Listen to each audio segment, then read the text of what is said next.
Şimdi zaten ülkede işte kaç yıldır belli süren bir hoşnutsuzluk, savaş ortamı var. Yani bu dolayısıyla hem insanları, eğitimi, demokrasi her şey etkiliyor. Bunun olması bizim açımızdan iyidir. Hem de çok iyidir. Yani bunun olmamasını isteyenler daha çok bedel ödemeyenler. Biz hepimiz bu bölgede yaşayanlar maddi manevi bayağı bedel ödedik. Bayağı şeyler yaşadık. Biz yine bunu çok istiyoruz, barışı istiyoruz. Çünkü biz biliyoruz anaların ağlamasını, çocukların babasız kalmasını her taraftan da çok iyi biliyoruz. O yüzden biz istiyoruz. Bunu aksine istemeyenler, hiçbir şey yaşamayanlar, acısını görmeyenler. Yani bunun için öncelikle toplumdan başlanması gerekiyor. Topluma aşılanması gerekiyor. İşte bu yok işte kırarız, öldürürüz, döveriz böyle bir şey yok. Nasıl anlaşırız? Ortamından çekilip daha yani iyisi olan bir karşılıklı oturup konuşma dönemine gelmesi gerekiyor. Yani inşallah olumlu sonuçlanır çünkü burada kazanan anneler oluyor. Burada buradaki değil insanlar kazanıyor, çocuklar kazanıyor.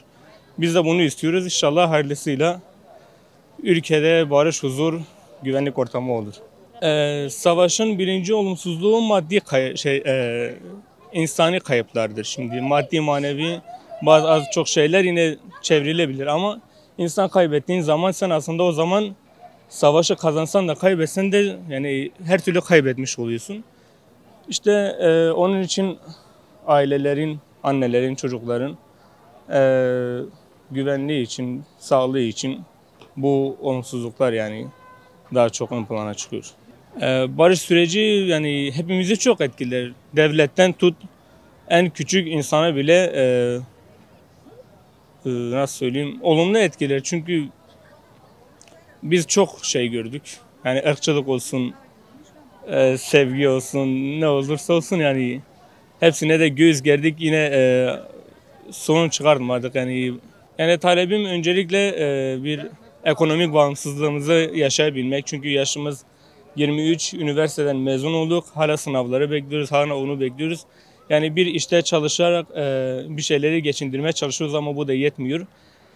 Mesela bu bizim ülkemizde böyle ama mesela Avrupa'da öyle değil. Avrupa'da bir kişi garson olarak çalışıp yanında okulunu da okuyabiliyor ama burada öyle değil. Yani burada kendini geçindirmek için ya okulu bırakacaksın ya da okul bitene kadar ailenden geçineceksin.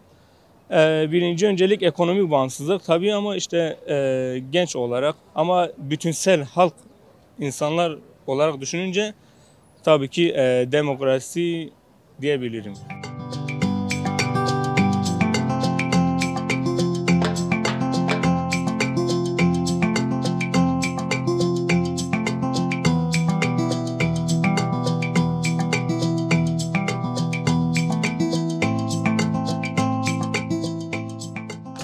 Keza barış olması zaten en baştan bizim hedefimiz ve amacımızdı. Bunca zaman geçen kavgayla, geçen şiddetle, daha açık konuşmak istemiyorum. Bunu ülkece göz önünde yaşandı ve gördük. Tek dileğimiz buydu. Annelerin duası diyelim buna. Giden de anneydi, diğer taraftan gidenin de annesi üzülüyordu. Ve şu an bu barış süreci nasıl etkileyecek bizi? Her anlamda iyi etkiler. Şimdi barışın hiçbir zaman zararını göremez insanoğlu. Bunun için güzel, belki bu ekonomiye katkısı olacak giden mühimmatlardan dolayı. Belki kültür, sanat, okuma bu tür şeylerde baya bir faydası ve katkısı olacağına inanıyorum. Gelecek günlerin karanlıkta kaldığı kadar güzel bir parlaklığa doğru gittiğimizin habercisi oldu bu barış süreci. Çok mutluyuz diyebileceğim söz bu kadar. Dediğim gibi ülkede kesinlikle teknoloji olsun, eğitim olsun, gelişme olsun bunlar bayağı artacak. Gençler için mükemmel bir şey olacak. Gençler psikolojik anlamda savaşla kafalarını yormak yerine bunun yerine mükemmel bir sporcu olabilirler spora yoğunlaşarak ya da kitap okuyarak güzel bir makale inşa edebilirler. Eğitim olarak, bedensel olarak her anlamda ruhsal olarak gençlerin önü çok açık olduğuna inanıyorum bu barıştan dolayı.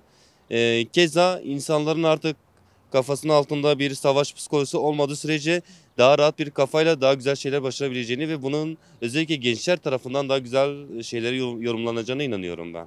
Barışın gençlere geri yansıması yani beklentimiz, umudumuz barış yönünde. Yani insanlar artık ölmesin, savaş olmasın, çocuklar ölmesin. Yani artık ne bileyim ekonomi düzelsin. Bunun gibi şeyler istiyoruz yani. Artık gençler iş istiyor yani mesela nasıl diyeyim çalışmak istiyorlar. Fabrikalar kurulsun, iş yerleri açılsın. Yani bunun gibi şeyler istiyoruz. İnsanlar açlıktan ölüyor sokakta. Herkes evinde rahatında, keyfindedir ama yani dışarıda bir sürü fakir insan var. Asgari ücretle geçiremeyen bir ton insan var. Bugün asgari ücret 22 lira değil mi? Gazilerde bir ev kirası 20 milyar.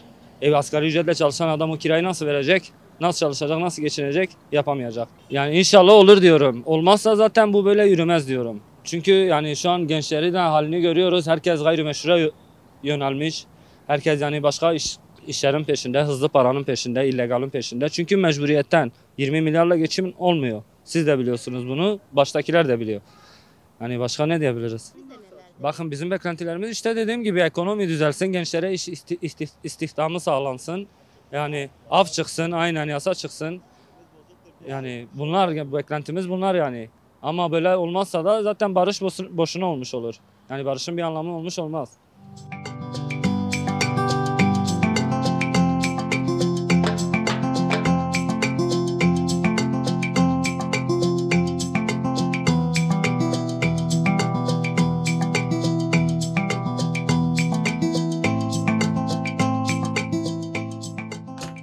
Ya barış sürecinin olması tabii ki ülke genelinde refah olsun, huzur içinde sükunet olsun çok iyi olur. Yalnız sürekli bundan 2013-14 müydü sanırım gene bir barış süreci falan oldu ama arkası doldurulmadı. Şu anda gene insanların endişesi var. Hani gene acaba aynı şeyler mi olacak falan diye. Bizim içimizde de aynı şey var. Ya istiyoruz, gerçekten istiyoruz barışın olması. Yani batıdan buraya gelen insanların da endişeleri var. Yıllardır biz de dışarıda okul okuduk. İnsanların bu tarafa gelip aynı endişeyle acaba gidebilir miyiz? Farklı şekilde işlerinde bir korku var. Ama istiyoruz ki insanlar hani batıdan buraya, buradan da batıya rahat bir şekilde artık ülkenin genelinde artık böyle tür şeylerin olmaması. Biz gençler olarak tabii ki de rahat oluruz, daha mutlu oluruz. İstemiyoruz çünkü artık kaçıncı yüzyıla geldik hala bu tür şeylerin olması gerçekten bizi üzüyor. Ya buna benzer mesela bir sürü ülkelerde İspanya'da da aynı şeyler oldu. Onlarda da barış süreçleri vesaire oldu. Onlar da yıllarca süren bir sorunu çözüme kavuşturdular. İnşallah bizler de 40 yıl sonra böyle bir soruna bir çözüm bulunur. Barış olur. Daha fazla insanların ölmemesi için ülke geneli sonuçta bu toprakta yaşayan insanlar Kürdüyle, Türküyle, Aleviyle her türlü insanlarla sonuçta biz bu ülkenin vatandaşlarıyız. Başka bir yerden gelmedik. Yani o yüzden barışın olması bizler açısından gerçekten çok önemli olduğunu vurgulamak istiyorum. Tabii savaşın olması gerçekten eğitim düzeyinde olsun. İnsanlar eğitim olarak geride kalıyor. Sosyolojik olarak olmuyor. Ekonomik olarak zarar veriyor. Sürekli yani gelişmekte olan bir ülke ise gelişmesini engelliyor. Paydası budur. Barış olduğu zaman bir ülkede insanlar daha çok artık kendini işe verme, sosyalleşme, iç içe girme. Ya bizler de yeri gelir mesela başka bir yere gittiğimiz zaman biz Diyarbakır'dan geliyoruz. İki üniversite okumuş birisi olarak. Diyarbakır'da gelince işte daha bir bakış açısıyla bakıyorlar. Biz artık bu bakış açısıyla bakmalarını istemiyoruz. Yani o yüzden barış olması yani gerçekten artık böyle herkesin ihtiyaç duyduğu. Artık daha fazla annelerin de ağlamaması gerektiğini, daha fazla üzülmemesi gerektiğini, yıllarca binlerce insan bu uğurda bedeller ödenmiş insanlar. Yazıktır sonuçta Kürdü olsun, Türk'ü olsun fark etmez sonuçta bu ülke hepimize yeter. Ya tabii ki de barış olduğu zaman tabii ki tabanda insanların kendi alanlarında kendini kanıtlayabileceği bir alanda çalışmasını ister. Yani mesleki düzeyde olsun, diğer düzeyde. Buna da ihtiyaç var. Yani bugün ülkemizde çoğu sektörlerde ihtiyaç var. Yani barışın olması insanların sahada daha fazla hizmet etmeye, daha fazla bizim böyle eksiğimiz olan insanların da bu konuda birazcık da olsa en azından yerini doldurur. Daha fazla hizmet, daha iyi verimli şeyler. Bilemeyiz. Bazı bakıyorsun çok iyi insanların bile yapabileceği şeyler varken maalesef barışın olmadığı durumlarda bu farklı bir yönde kullanılıyor. Sahada kullanılması gereken hizmetler. Bakıyorsun iyi bir mühendis, iyi bir bilgisayar öğretmeni, iyi bir şey. Yani bu süreçte harcanıp gidiyor. Bunlar kendi alanımızda sahada bunu gösterebilseler daha verimli olur ülke adına. Yani bunun artıları tabii ki de çok. Yani saymakla bitmez ama en azından bir huzur olur.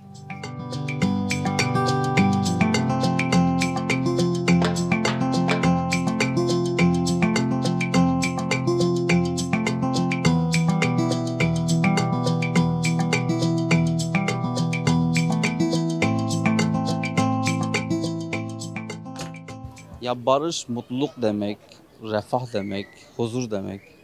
Barış bütün dünyaya gerekli bir şey aslında. Yani sadece bizim bölgemiz için değil. Şu an Orta Doğu'da olan İran-İsrail savaşı da bir barış gerektiren bir savaş. Yani sadece bu bölgeyle değil, bütün dünyayı kapsayacak bir şekilde bir barış gelirse bütün insanlar mutlu olur yani. Ya savaş demek daha büyük bütçe demek. Yani örneğin eğitime ayıracağınız bütçeyi savaşa ayırıyorsunuz. Sağlığa ayıracağınız bütçeyi savaşa ayırıyorsunuz. Halbuki savaş olmasa, barış olsa bütün bütçe eğitime de gider, sağlığa da gider. Bütün kurumlara, bütün diğer birimlere eşit bir şekilde dağılır ve insanlar daha rahat yaşayabilirler yani. Yani eşitlik önce en başta eşitlik olsun. Hakların birbirine karşı saygısı olsun. Yani temennim bu. Herkes birbirinin hakkına saygı gösterirse bütün sorunlar çözülür yani. Vallahi çok iyi olacak. Biz gençler için hani bize bir fırsat vermeleri lazım. Önümüzü kapatmamaları lazım. Her zaman önümüze bir geleceğimiz için bizim yolumuzu açmaları lazım. Bizi düşünmeleri lazım. Çok iyi olur bu barış falan. Yani şu anki ekonomi belki daha iyiye gider. Bizim eğitimimiz, çalışmalarımız daha iyi yerlere gider. Yani kötü günlerden geçtik hepimiz. Hem ekonomi, maddi, manevi. Barış olursa daha iyi yerlere gideceğiz. Dilimizi rahatça, kolayca konuşmamız bizim için yeterlidir. Önümüz hani bir şarkı söylüyoruz. Yasaktır. Kürtçe, Türkçe yasaktır. Böyle olmaması lazım mesela. Hani Türk, Kürt, Zaza hepimiz biriz yani. Böyle şeylerin olması kötü bir şey mesela. İnsanı olumsuz etkiliyor. En azından hani insanlar rahat davranacak. Bir Kürt olarak rahat yaşayacağım, rahat konuşacağım, rahat gezeceğim. Korkarak değil. Mesela bazı kişiler var. Konuşamıyor, dilini konuşamıyor. Rahatça yaşayamıyor, zorluklar görüyor.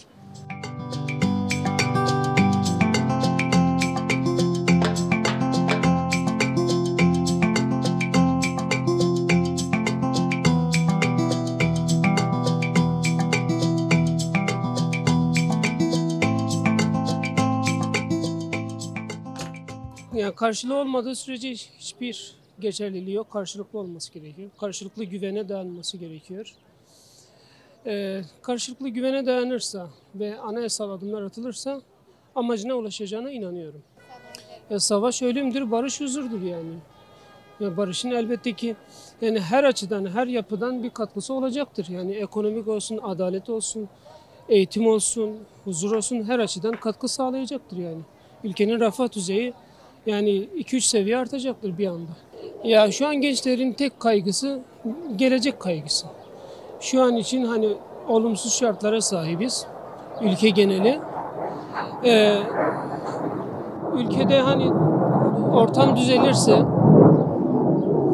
şartlar düzelirse hani ülkenin gençleri de hani umut besleyecektir ister istemez. Ya bu da tamamen işte ülkenin genel iklimine bağlı. Şu an ülkenin genel iklimi pek umut vermiyor olsa da yine de umut etmeyi sürdürüyoruz. Yani ne gibi haklar talep ediyoruz? Yani fırsat eşitsizliği var ülkede, Doğu ile Batı arasında. Ben bir öğretmenim aynı zamanda. Hani bunu somut olarak görüyorum. Fırsat eşitsizliğinin giderilmesi için hani bölgesel olarak bir takım adımlar atılabilir. Mesela ne olabilir? İşte doğudaki öğrencinin yaşadığı imkansızlıkları giderilmesi gerekebilir. Örnek veriyorum, birleştirilmiş sınıflar, örnek veriyorum. Doğuya atanan öğretmenlerin bir takım ekstra haklara sahip olması gerektiğini düşünüyorum. Çünkü eşit haklara sahip olunduğu zaman doğudaki öğretmen, batıdan gelip doğudaki eğitim veren öğretmen ilk fırsatta kendi memleketine gitmek istiyor normal olarak.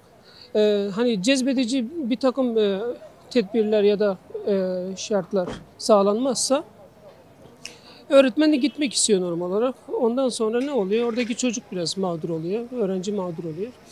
Onun gibi adımlar atılabilir yani kısaca.